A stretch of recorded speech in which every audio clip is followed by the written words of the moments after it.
Well, hello to all of you from around the world. I want to thank you for joining us for this edition of Soulivity Today, where we're broadcasting live from our studio right here in the nation's capital, Washington, D.C., and on KMET 1490 AM radio in Southern California. My name is Brian Westley Johnson, and whether you're at home, driving, or even at work, we are always glad you're here with us. Are you ready for an amazing show today? Well, I know I am, because today is our regular Hot Topics Friday show where we are bringing you some news and latest stories from around the world to keep you motivated and all that.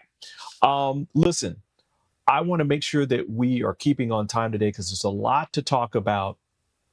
So I'm just going to jump into our first story. There is some sad news from the world of celebrity. If you didn't hear, the iconic Broadway star, Chita Rivera, one of the most honored Latina entertainers of her generation, died on Tuesday, January 30th in New York. She was 91. Let's learn a little bit more about her groundbreaking and illustrious career from CBS Mornings. This morning, the tributes are pouring in for a Broadway legend, Chita Rivera, who has died at the age she was 91. A two-time Tony Award winner, Rivera was a born star, even if she started out as a chorus girl. Vlad is here with a look at her incredible career. Vlad, incredible is the word. That's exactly how I would put it, Gail. Good morning. Chita Rivera is the original star of some of the most iconic Broadway shows, including West Side Story, where she starred as Anita. In the culmination of her career, she was honored with 10 Tony nominations, and she won twice, ultimately forging a path for Latina artists. Why don't we paint the town and all that jazz? As Broadway's original triple threat, Many hellos in America. Chita Rivera stunned audiences with her dancing, How would you like to put it down over? acting, and singing for more than half a century.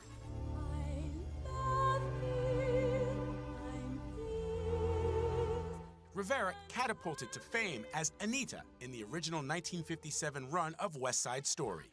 She continued to shape iconic Broadway characters, starring in the original productions of Chicago, Bye Bye Birdie, and The Rink, which earned Rivera her first Tony Award in 1984. Born of Puerto Rican descent in Washington, D.C. in 1933, Rivera was trained as a dancer. When she jumped from bar to Broadway, she dazzled theatergoers with her mesmerizing moves. Even a 1986 car accident that threatened to keep Rivera off the stage did not stop the star. She went on to win her second Tony Award for the title role in Kiss of the Spider-Woman. Rivera made history as the first Latina to win a Kennedy Center honor in 2002. And in 2009, she was awarded the Presidential Medal of Freedom. In an interview with CBS Sunday Morning last year, Rivera reflected on her success. I do believe that being a dancer gave me the ability to fight and to withstand and to cope. If I come back, I want to come back a dancer. And, got Tami Gaines with us here now. For those of you who don't know about Chita Rivera, she originated roles in big iconic Broadway shows like West Side Story, Bye Bye Birdie, Chicago, and The Kiss of a Spider-Woman. She won 2 competitive Tony Awards, and she worked on Broadway for more than 6 decades. Tami, this is heartbreaking, right? I mean, yes, she lived a long life and all that, but at the same time, she's one of those iconic Broadway stars that started it all, right? Yeah, yeah. And she doesn't leave, there's no succession plan, right? There's nobody really Right, coming up behind her to take over and continue her legacy. right. To me, that's what's so sad. She was extraordinary. I remember my grandparents just loving her and going to see her on Broadway. And yeah, there's nobody coming Yeah. up behind her to sort of take that role. Yeah. I mean, people forget that before the movie West Side Story with Rita Moreno and Natalie Wood and all that, it was already on Broadway.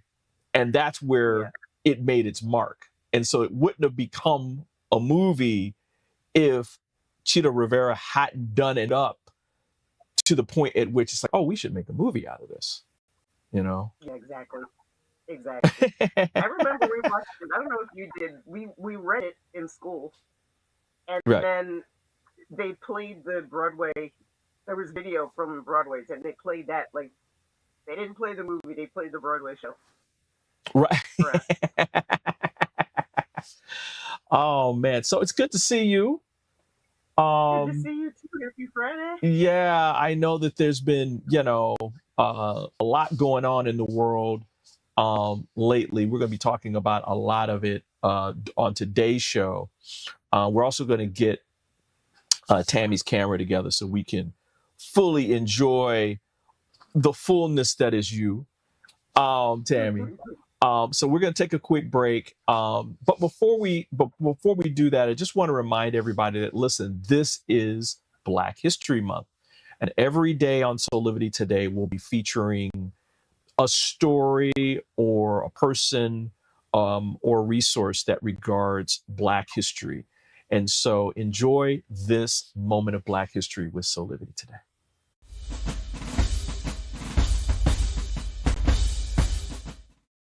When I think of legendary figures of Black history, I think of all of the foot soldiers of the civil rights movement. One such person was Linda Blackman Lowry. She was the youngest person to participate in the Selma voting rights marches. She was just 15, and she was among several teenagers at that time who had such fortitude at a young age to see the importance of their action. Oftentimes when we think of the civil rights movement, there are famous names and faces that come to mind, but really the movement happened because of so many thousands of people who took it upon themselves to organize locally, who were willing to risk their lives pushing for equality. And so I just salute all of them. Many of their names don't fill the history books, but history wouldn't have been made without them.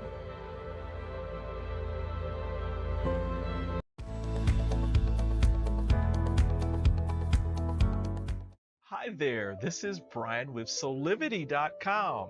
I want to share some exciting news about our new Aspire Academy by Soulivity. Now, you probably want to know what the Aspire Academy by Soulivity is. Well, it exclusively connects you with people around the globe and who share the intense desire to improve themselves and create a better life for themselves today.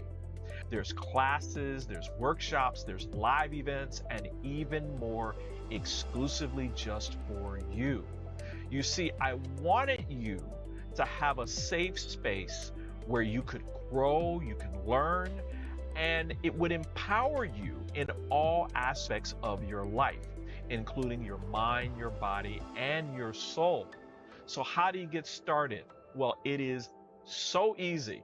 First of all, the best part, joining Aspire Academy is absolutely free. Just click on the Join Now button, sign up, and begin your journey. As a special part of this invitation to you, there are some free courses that are available for you to try from our amazing roster of coaches and collaborators. It's our way of saying thank you for all of your support and being with us along our journey of expansion. I hope you enjoy the Aspire Academy by Soulivity today. Start the process. Learn more about your passion, your purpose, and how to live a higher quality life.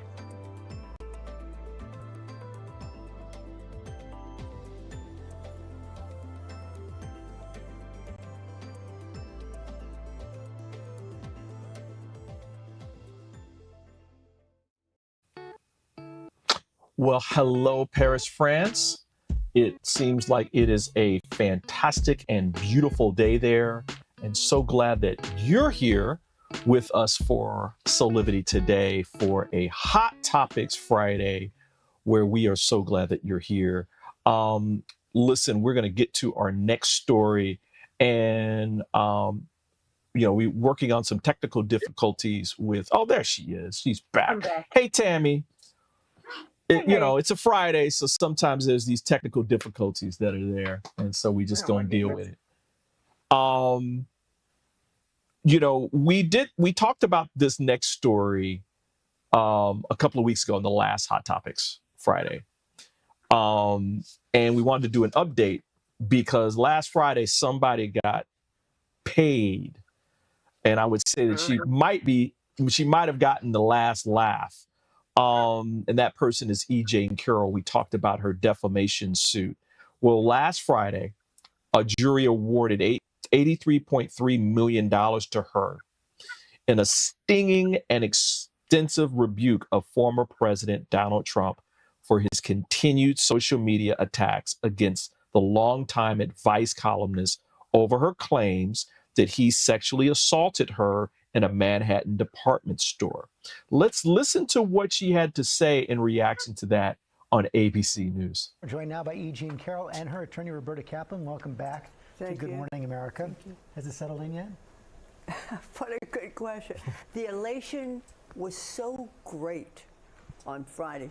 It filled me up. It was almost painful. It's taken really every day. Today, I'm just very happy because I'm calm enough to realize what she did.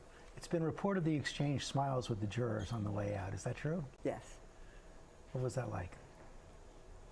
Well, it was very moving. It made me burst into tears because they met my eyes for the first time. It's very moving. You said you want to do great things with this $83 million settlement. Give us an idea about that. Don't want to waste money. Well, I do have an idea. I like to give the money to something Donald Trump hates. If it will cause him pain for me to give money to certain things, that's my intent. Well, perhaps a fund for the women who have been sexually assaulted by Donald Trump. Are you confident the money is going to come through? I'm pretty confident. One way or the other. I may not get it right away, but one way or the other, he owns a lot of real estate. It can be sold, and we'll collect the judgment. How long can he delay this? So the initial question is, over the next 2 weeks, is whether he can put up a bond for the $83 million. Somebody would be taking a lot of risk to do that, right? That's for sure. Last time, on only the $5 million, he didn't get a bond. He deposited with the court. So he either has a choice to get a bond or deposit $83+ million with the court. If he can't do that, then we can start collecting right away. What was it like being in the courtroom with Donald Trump? Well, it was terrifying until I got there. The weeks leading up to it, no sleep, couldn't eat, couldn't do it. And then I sat down. Robbie said, "Good morning, Miss Carroll. Can you please spell your name for the court?" I spelled my name. I looked out, there he was. And it was like he was like nothing, like an emperor without clothes. All my terror leading up to that. And there he's just something in a suit. It was an amazing reaction. It's probably because she had taken me by my little hand and made me feel that secure. But he is the emperor with no clothes, let me tell you. He is not there. The there is not there. So you're delivering your closing statement, and the former president storms out of the courtroom. I was wondering about your reaction then. Did you think right then you'd won the case? I definitely thought we got a few more $1 million immediately. I was like, well, that's worth about $10 million. I didn't see him do it because I was facing the jury and he was on to my left. I was facing my right. But the idea in a case where our basic thesis is that he's a bully who can't follow the rules, to act like a bully who doesn't follow the rules is an interesting strategy, let me put it that way. So far over the weekend, he has not repeated his defamation of you. I want to ask both of you, are confident he won't do it again? What happens if he does? I can't be confident about anything Donald Trump does. All options are on the table. What does that mean? If we have to bring another case, we'll bring another case. He's just going to be more money. I'm sorry, I'm laughing. Man. Um, say if Listen, he has some real problems. He has some issues. yeah, I mean, this dude, anyway, and he wasn't there, by the way. He wasn't there, everyone. He wasn't there when the jury came down and handed out the verdict. Now, the former president has said that he plans to appeal. And so we'll keep you posted about that. But this is just. Don't you feel like he went in person?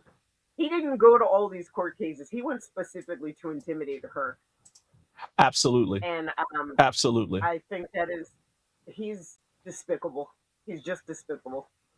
That's why he walked out like closing statement. He was like, "Oh, I didn't intimidate her, so let me get out of here."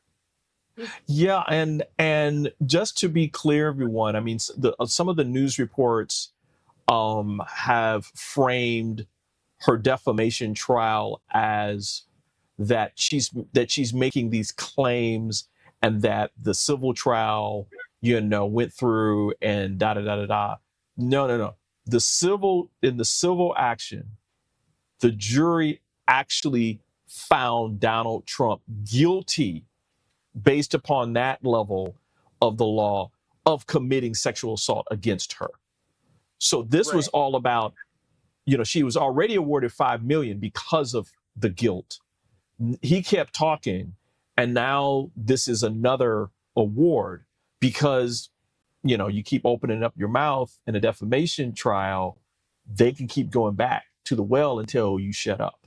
And so the jury basically was like, listen, we're going to keep awarding this money, or this is enough. This should be enough money to keep you quiet.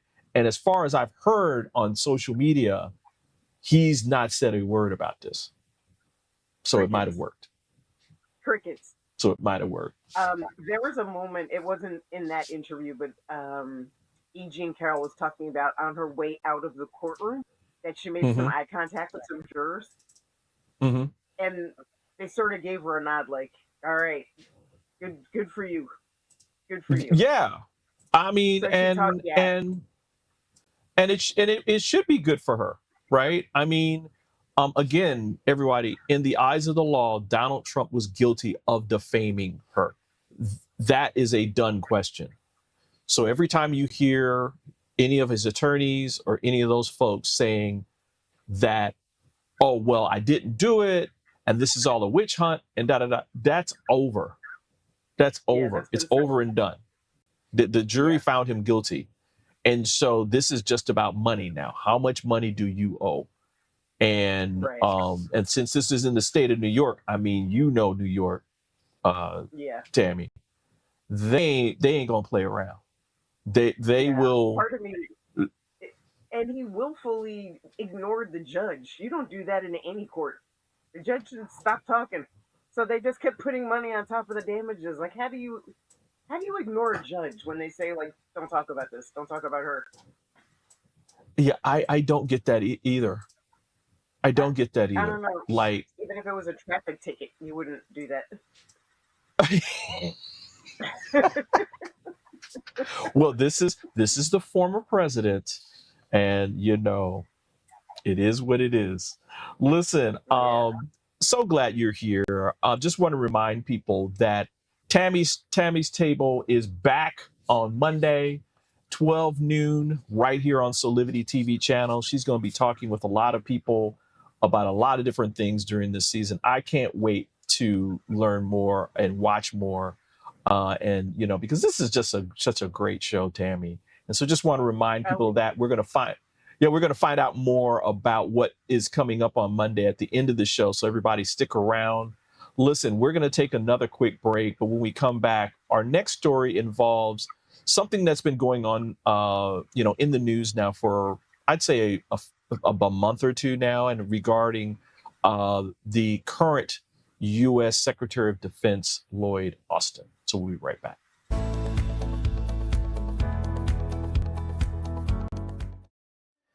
Do you see me kneeling on this dual roller called Parasetter? It's actually comfortable because of this channel and the softness of the special foam. It feels like my kneecaps are being massaged. When I lie down, my spine is housed in this channel, while the convex rollers massage my muscles. They let go and lengthen. There's a traction effect from my head on the headrest and my mid-back from the rib wrap, which hugs me.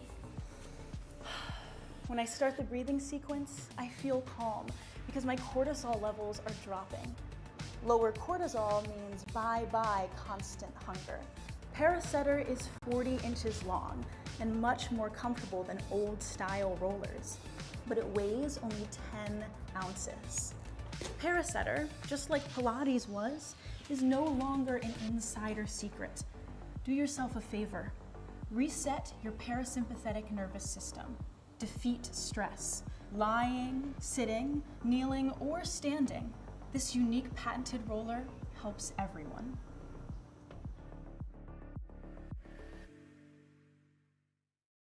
Six years ago, when I started Soulivity, my vision was to support everyone in improving their life through the discovery of their passion and purpose, so they could become the best version of themselves, to battle fear and ignorance, and create a better world today.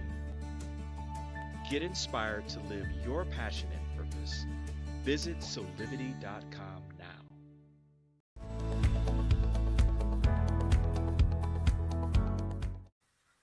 Hey, we're back here with more on Soulivity today for our Hot Topics Friday, where we bring you the latest important stories from around the nation. My home girl, Tami Gaines, is back with me. What's up, Tami? How you doing, man? I'm doing good. Good to see you. I'm doing good. You know, this next story, I think is an important one. I just want to give people the context first, and then we'll watch a quick clip. Yesterday, the U.S. Secretary of Defense Lloyd Austin publicly apologized for not telling President Joe Biden and the public about his prostate cancer diagnosis and his subsequent hospitalization. Tami, the Pentagon took like 3 days to inform the White House that Austin was hospitalized after complications arose from his surgery and to treat his prostate cancer. Before we get into some commentary, let's watch this really great clip from ABC News on this. In my first week back in the Pentagon, I did want to address my recent hospital stay and some of the issues around it. I'm recovering well, but as you can see, I'm still recovering. I'm still having some leg pain and doing physical therapy to get past it. I'm deeply grateful to my doctors and the nursing staff at Walter Reed, and I very much appreciate all the good wishes. But I want to be crystal clear. We did not handle this right, and I did not handle this right. I should have told the president about my cancer diagnosis. I should have also told my team and the American public. And I take full responsibility. I apologize to my teammates and to the American people. I also missed an opportunity to send a message on an important public health issue, and I'd like to fix that right now. I was diagnosed with a highly treatable form of cancer, a pretty common one. 1 in 8 American men will get prostate cancer.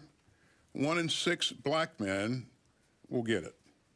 And so I'm here with a clear message to other men, especially older men. Get screened, get your regular checkups. Prostate cancer has a glass jaw. If your doctor can spot it, they can treat it and beat it. And the side effects that I experienced are highly, highly unusual. So you can count on me to set a better example on this issue today and for the rest of my life. And again, I want to thank everyone for their well wishes and their great support. Now, Tami, I wanted to bring this story up, not because of the political ramifications. There's going to be discussions about process and why and how they're supposed to do things and that kind of thing. I wanted to bring this up specifically because of the health concerns, and that I was happy to see that at the end of his apology, he brought that and had that be a main piece. Because according to the National Institutes of Health, in these United States, Black men are 1.76 times more likely to be diagnosed and 2.14 times more likely to die from prostate cancer compared to white men. So we can't be silent about this. And so, especially when you're in a position, see what I mean? I mean, my dad had prostate cancer. My uncle had prostate cancer. I think the important thing that he said there, which we all need to take away, is just get screened.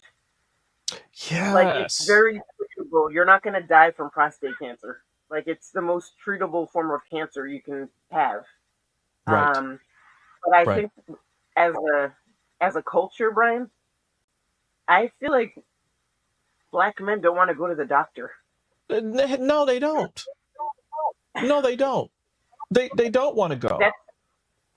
Yeah, but that's like the message there is like, just go to the doctor and get screened, just the same way like women have to get their mammograms.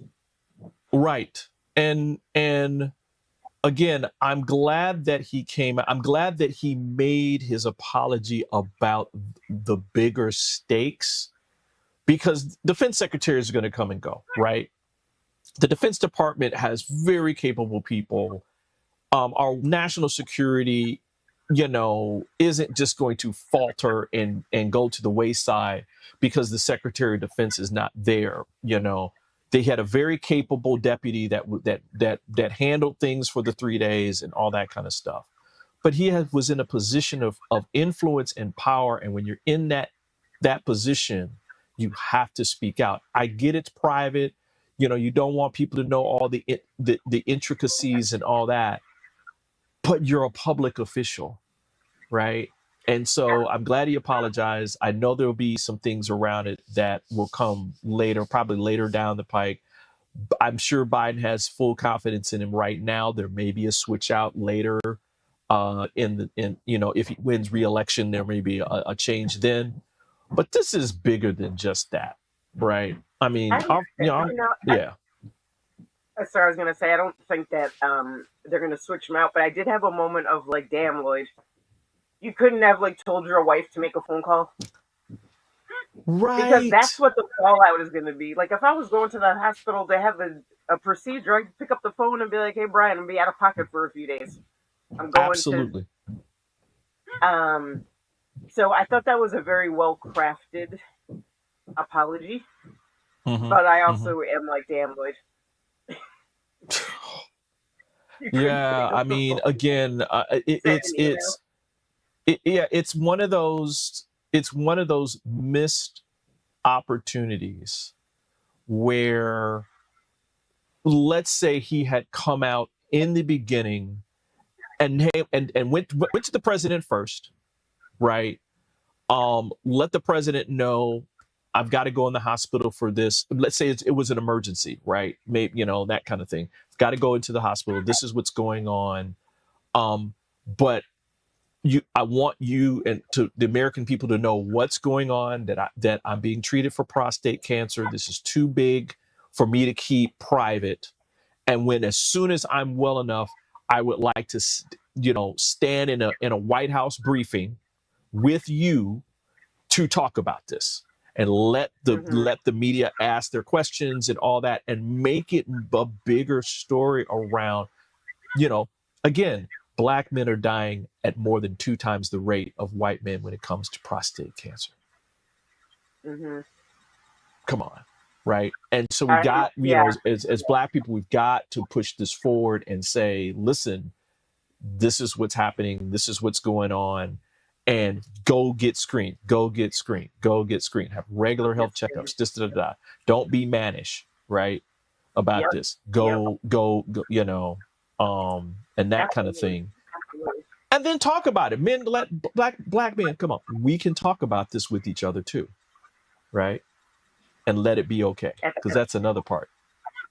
That's a giant part. Nobody's sitting at the barbershop, I'm assuming, talking about prostate cancer. Right. But, it's one of the conversations that we need to have. Yeah, absolutely. Before we go to break, we were just talking about at the last break that you are coming back on February 5th for Tami's Table. And I want to take a couple of minutes and talk with you about, what's going to be happening, and that kind of thing, because you have got some really, really fantastic people coming to your show. And so can you take a couple minutes and talk to us about that? Yeah, absolutely. So I've always been a believer that if you can build, first of all, I think you could teach and you could build resilience, even if you're not born with it or you haven't like witnessed it in your life. It's a teachable skill. Like, how do you bounce back from adversity? Yeah. So I believe that there's resilience in our relationships. There's resilience in your job. There's resilience in every aspect of your life as a parent. As you and I have talked about often, you need to build your resilience muscle. So at Tami's Table, that's what we do. We sit around and we talk about, and it's rapid fire. It's a short show. But I have people coming on who have demonstrated fantastic resilience. For example, my first guest, he was with me last season. He's coming back. He's a motivational speaker. He was trained by Les Brown. Wow. And he is going to talk about how you build a resilient mindset, which is where it all starts. Like, if you get taken out by every little thing, you do not have resilience. So he's going to talk about, building a resilient mindset. Another person coming on, she's a world-renowned violinist. She's Black. Wow. She's a woman. How did she, like, her journey of how she got there is incredible. And she's played with people like Sting, and she's played with really famous people, but her journey is real. Like, the way she got there and putting up with, people saying no is real. So, Tami's Table is where you want to come and sit if you want to just talk about, like, how do we get through this? How do we get over this? How do we get around this? So I'm super excited to be back on Soulivity. I'm really excited for the show to start back on Monday. Looking forward to interacting with everyone. Yeah, and what's really, really cool is that, I try to set aside Mondays purely for like motivational kind of things, right? It's hard enough, after the weekend, especially lately, my Lions lost last weekend, so it was really hard getting up, Well, that's what you get for the Lions. Anyway. Hey. We're gonna talk offline about that. Anyway, no. But that after, like, we do our Motivational Monday shows here on Soulivity Today, and then at 12 noon, people now can get a double dose, right? Because resiliency really is part of like that self-awakening, when you're awakening to what you think you may even want to do with your life, that you've got to be able to cope with the challenges and the obstacles and all those things that come into your life. You have to have that waterproof, that duck skin, right? Water just rolls off your back and you keep it moving, because it is just part of the game. So I'm glad you're back. Yeah, go ahead. Yeah, I'm excited. I was just gonna say, like, there's so much going on in the world, Brian. We're just skimming the surface right now. Whether you're an adult or a child, like my kids, I've been teaching them resilience like their entire life. And I think we need it now more than ever, because there's so much going on. There's so much that's unpredictable.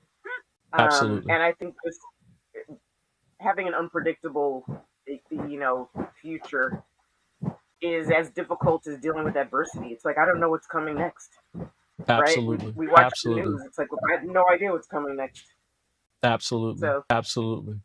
So everyone, just a quick reminder, coming up this Monday, February 5th, the new season of Tami's Table begins, and you're going to want to watch that Mondays at 12 p.m. Eastern, right here on Soulivity TV channels. And listen, we're going to take a quick break, and when we come back, we'll have our last story, which is a heartbreaking one from the world of media and one of my dear heroes. So we'll be right back in a couple of minutes.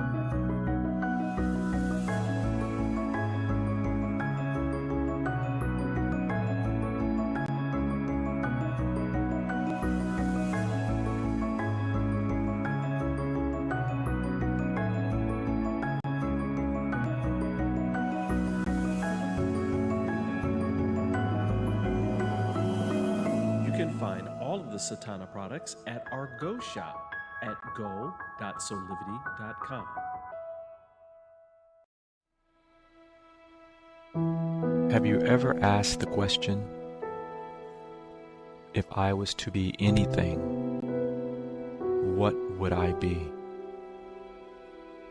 Regardless of money, regardless of status, beyond popularity and fame. Living your passion, feeling your life has purpose. Soulivity is a space to nurture that which lives in all of us. A place where work can become play, and doing what we love creates the dreams of a lifetime.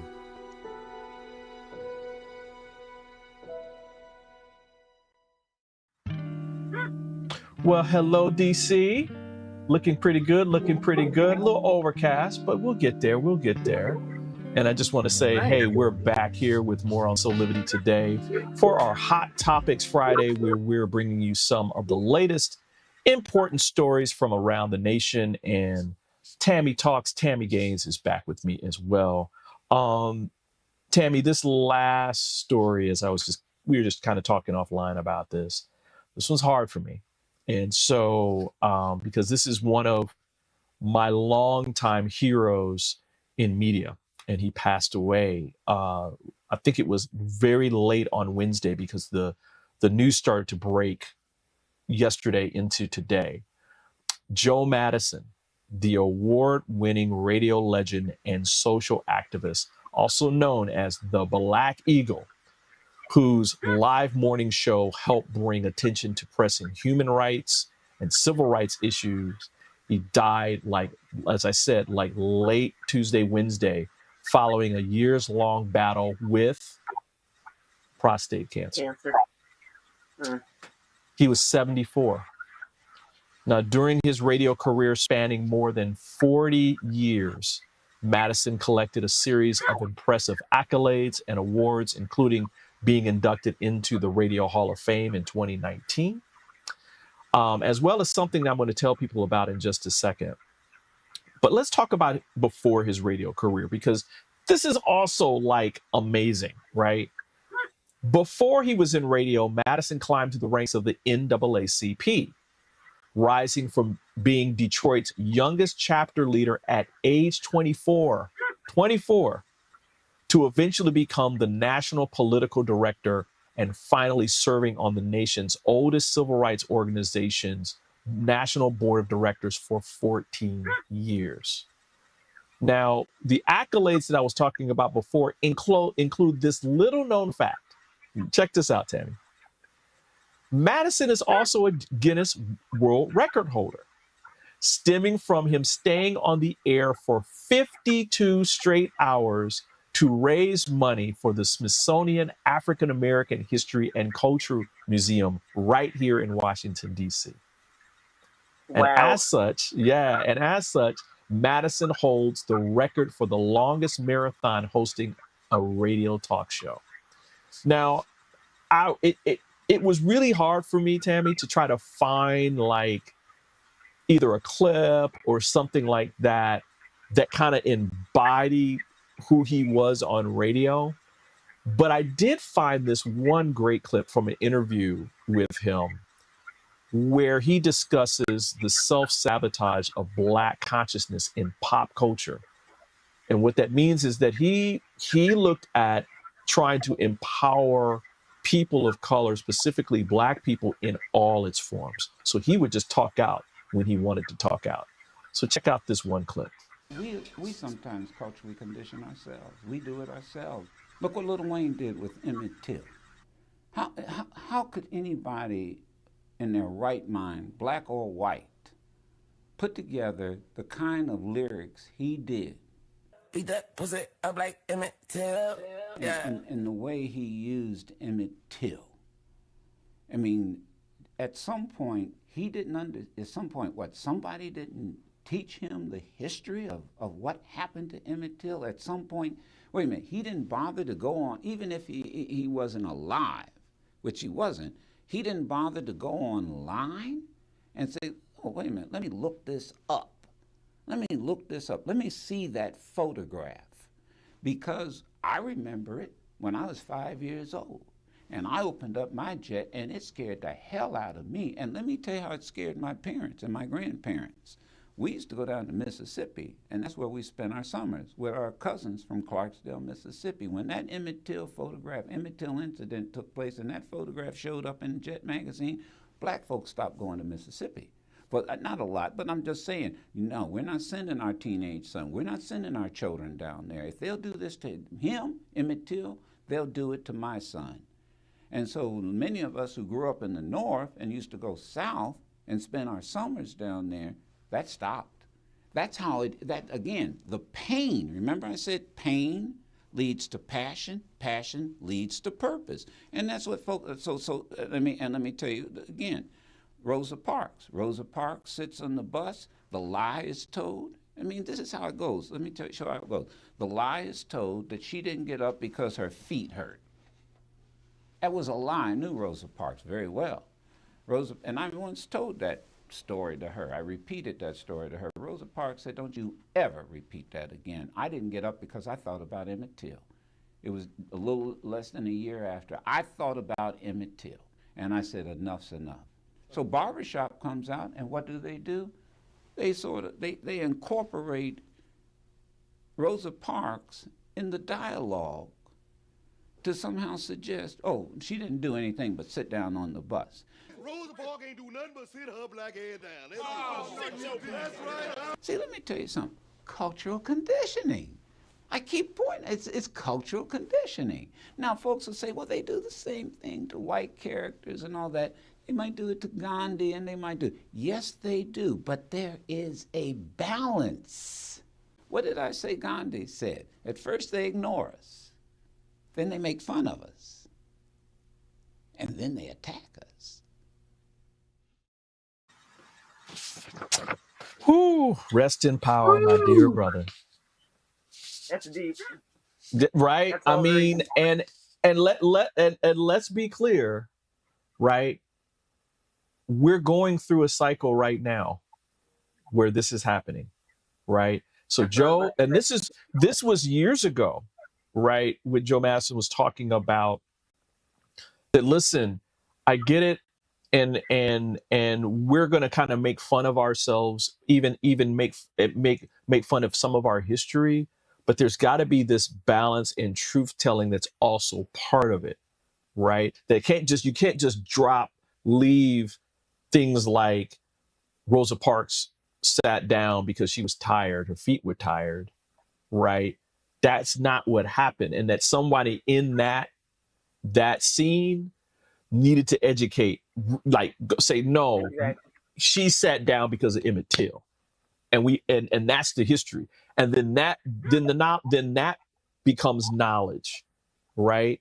So we have to have this. He was just really a powerful soul, and had a pulse on what was happening in our world, in our community, when it came to not only Black people, but people of color and injustice everywhere. I mean, he just had this pulse, and he would speak truth to it on radio and in the media. So I mean, I will continue to look up to you, Joe, and try to hold what we do at the same standards as you are. Yeah, What are your that's thoughts, Tami? it's so I'm with him. I'm thinking a couple things. He just said something that was so deep. First they ignore us, then they make fun of us, and then they attack us.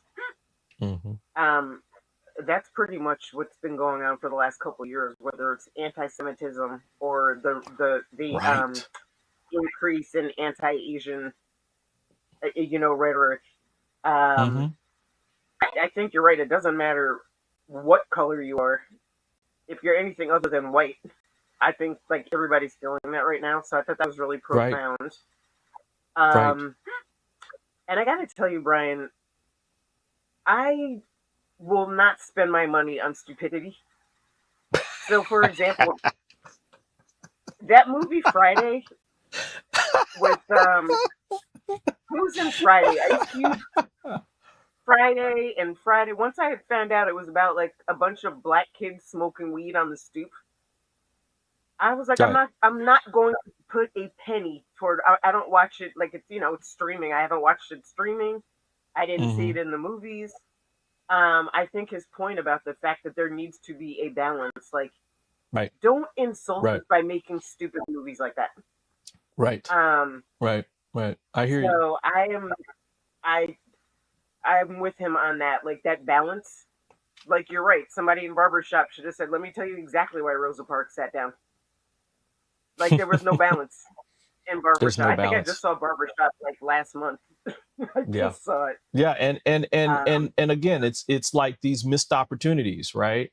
Here's an opportunity because Barbershop was a successful film.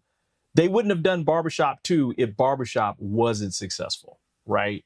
Right. And so here's a missed opportunity to also educate as you're doing these movies, and it just can't be about, oh well, I'm just going to get paid, right?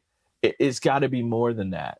It's got to be Yeah. more than that. There's too much too much in stake happening around that.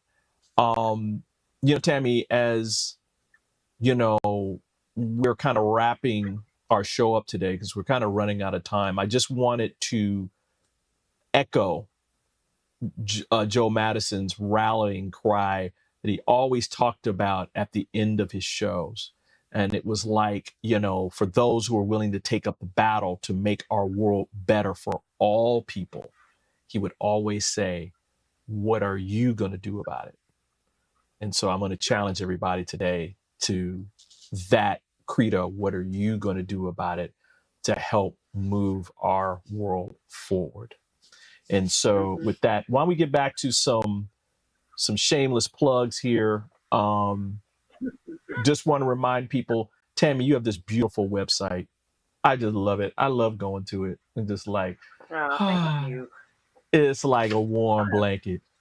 You've got your Resilience Academy, you've got books, you've got all these different things. Just remind everybody, listen, there are resources out here available for you. So go check out Tami Gaines' site at tamigaines.com. Also want to remind you again, because we're going to remind you over and over again, that Tami's Table is back on Mondays at 12 noon right here on Soulivity. Cannot wait for the first show. And so just set your calendar, put the calendar, meeting on your calendars, y'all. And so that, you'll know to set aside that 30 minutes so you can get some nourishment as you eat your lunch.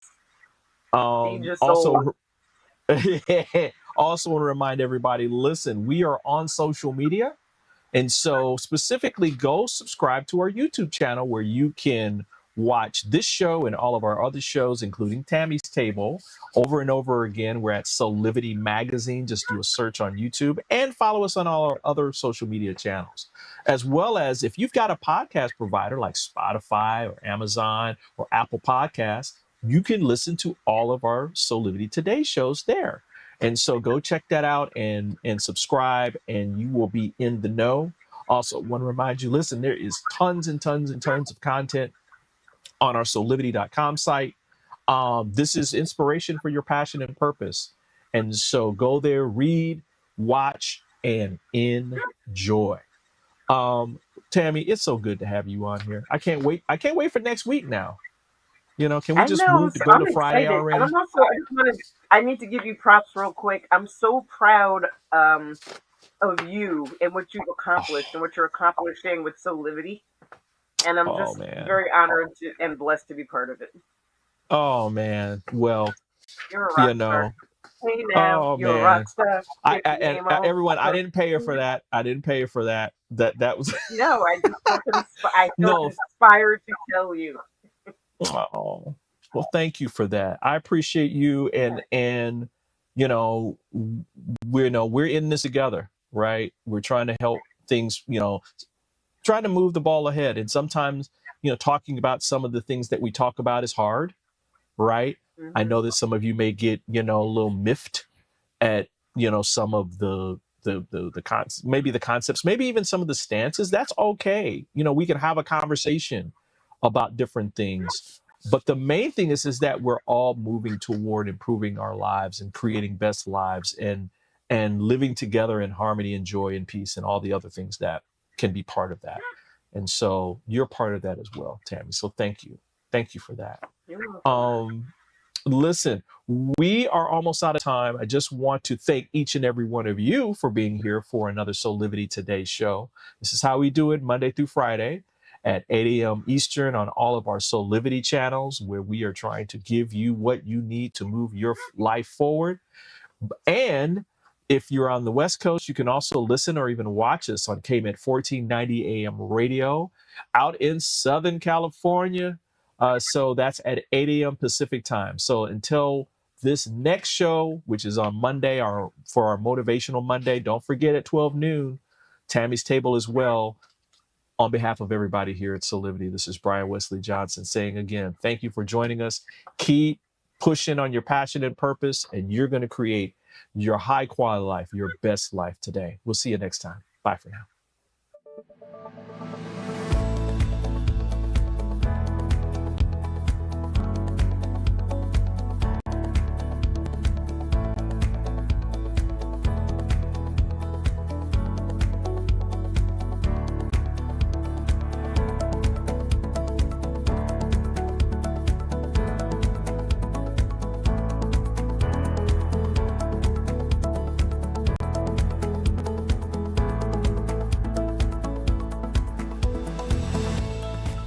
This work is subject to copyright owned by Affinity Global LLC. Any reproduction or republication of all or part of this is expressly prohibited unless Affinity Global LLC has explicitly granted its prior written consent. All other rights reserved.